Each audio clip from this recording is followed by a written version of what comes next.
Hello, I'm Katie Nemeth with AliYah Academy, and this is Motivational Monday.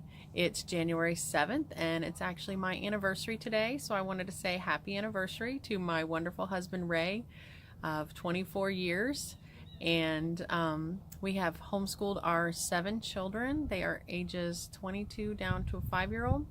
So we've graduated 3 of them out, and we're still in the thick of it. So just want to say I love you, Ray, and happy anniversary. Okay, so today I want to talk about books and reading to our children. As homeschoolers, most of us just love books. I hope you're all doing a lot of reading with your kids. And I know as a new homeschooler, I was infatuated with finding the best books, the best reading. Most of our homeschool is still done reading on the couch together as a family. That is definitely a great way to homeschool. There's books on every subject. Just reading to your kids encourages them to read. Let them see you reading. My 22-year-old, I just want to share this story. My 22-year-old, he struggled with phonics. He didn't learn phonics. He learned a different way. So he didn't learn to read till a little later. And honestly, he pretty much taught himself. He was very eager to learn, and he learned a little later, but he taught himself. And I asked him later, just a year or two ago actually, what was it that made you want to read? You know, why did you try so hard to read? And he told me that it was because I was always reading to them, because we would read chapter books out loud as a family, and we would get to the end of a chapter, and of course I'd be tired, and so I would stop at the end of a chapter. You can't read a whole novel in one day, and I would always pick a little bit higher than their reading level and read it to them. And he said he wanted to know the story so bad. He wanted to know the rest of the story, that he wanted to learn how to read so that he could finish the story and not have to wait for me to finish the next chapter the next day. So that's what encouraged him, and I wanted to share that with you to encourage you to read aloud to your kids. You know, just enjoy it. Let them read, but also have some just enjoyable time. Make reading enjoyable. So I thought I would start this, what I want to call book club, and share a few books. I'm going to take some younger books and some older books for older children. And of course, the ones for older children, you can read aloud as chapter books to the younger children as a whole family. You can have your older child read aloud if they enjoy that. Make sure it's an enjoyable time. But these are books that we've loved. I'll just give you a few of them at a time because there's so many. But anyways, the first ones, another thing I wanted to share was that for high schoolers, I did not use the typical high school books that you would see in high school, because most of those were written for adults, not for young readers. And I always wanted to make reading enjoyable for my kids, so I didn't use those books. So I also blend middle school and high school. Most of those books come together. There are some younger chapter books that kind of blend into upper elementary and middle. But use your own discretion, whatever reading level your child's at, whatever they enjoy. Also, I always give my children some challenging reading for our lesson reading time, but then I also keep a lot of enjoyable reading, and it's usually subjects or topics that they have picked or I know they would enjoy. I do assign some books, but most of them are things that they would pick or enjoy. So I wanted to share some books with you today.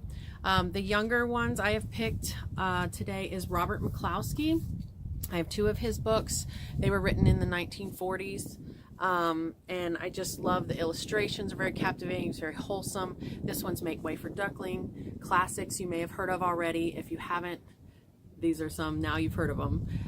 The illustrations are just beautiful. It's based in Massachusetts, and you get a lot of information about Massachusetts. They end up in the public park, and I know it encourages my kids to want to travel and want to go see those places. And this was, of course, in 1940 times. I'm not sure if that was actually, they've got a policeman, you know, directing traffic and that kind of things. But the illustrations are beautiful. The story is adorable, and that's a book I recommend for the younger ones. Second one is also Robert McCloskey. This, I have to say, is one of our favorites. Blueberries for Sal.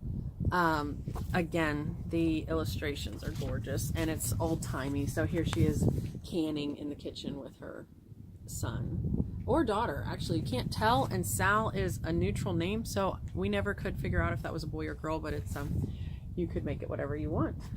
There's a bear cub involved in this one, and they go up on Blueberry Hill to pick some blueberries for canning. A lot of good sounds in this one, make the reading fun. Kerplink, kerplunk. You'll have to read it to your kids. My kids pick this one over and over, and if you love blueberries, it's also another good one. All right, so, and then those are very good, and I'll share some more with you later. If you haven't heard of these, I'm glad I shared them with you. They are classics, so you probably have heard of them before. The next set is also very common. I recommend every homeschooler read it. It's the Chronicles of Narnia, and we have this nice box set that is obviously very loved. My children have read them multiple times. We even have, which you can get too, and sometimes this is nice if you're tired, is the audio. These are on CD, and I got them years ago, and it's all the books on audio. We've taken those in the car. When I'm tired, sometimes I'll put in a audiobook. It helps them with their listening skills. It's not me, just talking to them. So the books of the Chronicles of Narnia, he actually wrote, this is C.S. Lewis, obviously, he's a popular author. He actually wrote The Lion, Witch, and the Wardrobe first. And at first you may think, well, these are very magical because there's Magician's Nephew. There is some magic, but it's all very symbolic and biblical.